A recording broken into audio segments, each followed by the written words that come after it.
Welcome back to the Empowered Parent Podcast, where we dive into the real challenges and solutions facing families raising children with learning disabilities. I'm the host, Jess Arce, and today we're shedding light on the question, how does the brain work with dyslexia? So that's a great question. Many people don't understand what dyslexia is, first of all, and they think dyslexia is reversing things or letters and words move on the page. That's actually Erlen syndrome. And we've got a great video on that. So be sure to check that out. Dyslexia, the brain processes language differently. Specifically, it has trouble connecting letters to sounds and blending those sounds into words. This doesn't mean the brain is broken or any less capable than someone else. It just works differently. And unfortunately, until it gets more training, it's a little less efficient when it comes to things like reading and spelling, especially, and sometimes communicating.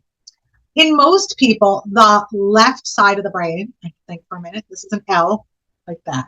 Anyway, the left side of the brain, which handles language and decoding, is more active during reading. However, in brain scans of people with dyslexia, that part of the brain is not as active as it is for someone who is neurotypical. This means that the brain is working harder for someone with dyslexia.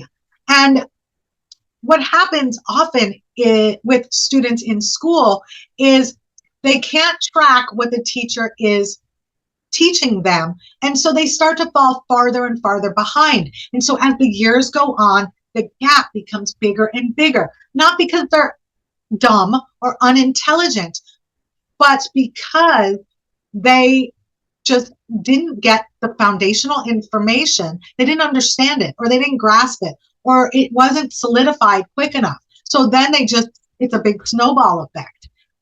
So that's something for parents to really take into consideration, because a lot of times when I talk to parents, especially parents who are not the link to the dyslexia, they don't understand why their child is not able to do this.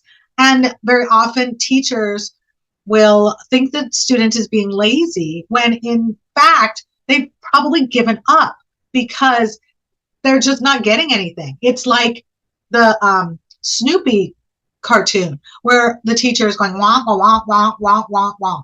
That might be what the dyslexic person is hearing, because they need to be taught differently than how school teaches. We'd like to take a moment to thank our amazing sponsors who make this podcast possible. First up, we have 3D Learning Experts. If you or someone you love struggles with dyslexia, dyscalculia, or similar learning differences, 3D Learning Experts is here to help. They specialize in virtual tutoring for students of all ages. From first grade to adulthood, their expert tutors use the proven Orton-Gillingham method for language arts, structured and sequential program for writing success, and a multisensory approach to math. This ensures students enhance their reading, writing, spelling, and math skills in a way that suits their needs. Empowering students with confidence and success. That's what 3D Learning Experts is all about. To learn more, visit 3dlearningexperts.com. And when it's time to unwind, why not escape to fabulous Las Vegas with Casa Arce Vacations? Whether you're planning a quick getaway or a family reunion, Casa Arce Vacations offers 4 unique stays at one convenient location.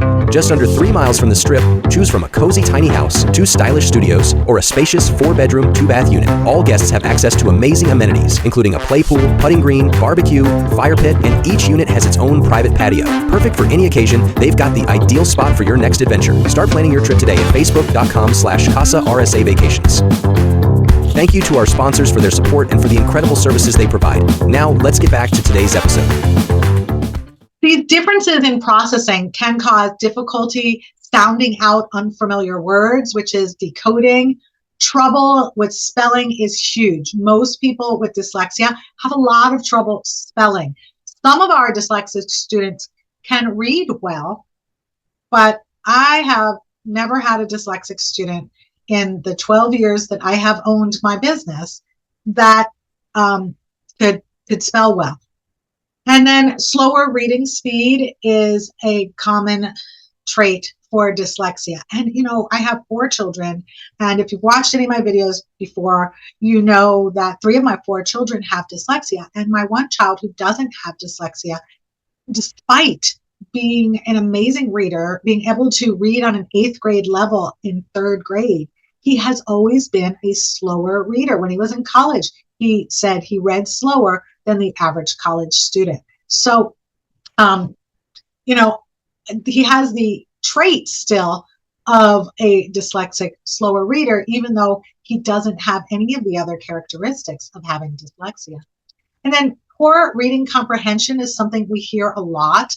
And really, I don't think that they don't comprehend what they're reading. I think it's more that they don't know what they're reading. How can you comprehend something that you don't know what it says? If you can't read the word Constitution, then the paragraph that the child has just read doesn't make any sense. So they're not going to comprehend the paragraph. But truly, it's not an inability to comprehend, it's an inability to read. So that's really important for parents to understand, because you'll hear very often the teachers say that they have a reading comprehension problem. But again, they have a reading problem. So the key is to understand what dyslexia is and isn't.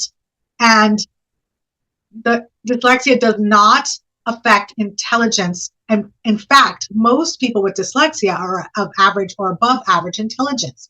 Think of people like Albert Einstein and Winston Churchill and Leonardo da Vinci and Henry Ford.